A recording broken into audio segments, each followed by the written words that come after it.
Hello, my name is Elijah Mokaya, and it is a great honor and privilege to be sharing this video with you. This is the fourth part of a series of videos that we are doing on the gospel, trying to explain what the gospel is, what this good news really is. And we have already looked at the beautiful beginning, at how God created this beautiful, perfect creation, and so it was very good after the climax of man.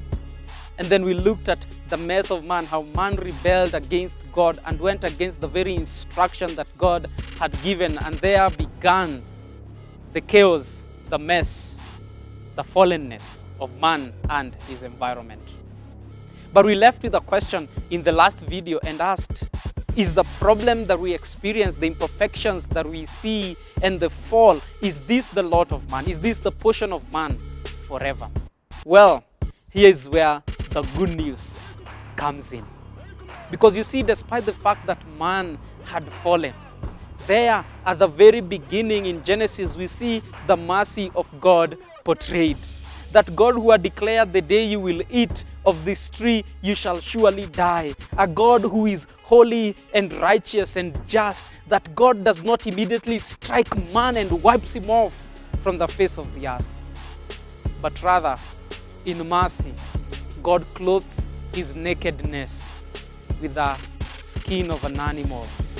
And though God does tell man that he will now have to toil a bit more for his food, though God does tell the woman that now she will bear children with much pain, yet God speaks something to the serpent that gives us a glimpse of the plan that God had set in place.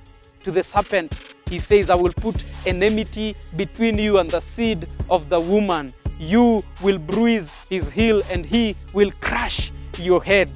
And right there, the Bible prophetically speaks about a deed that will happen thousands of years later, when the Son of God will be born on earth, the seed of the woman, and indeed will crush the head of the serpent.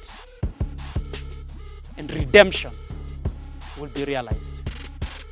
You see, the stories after the fall are glimpses and shadows of redemption.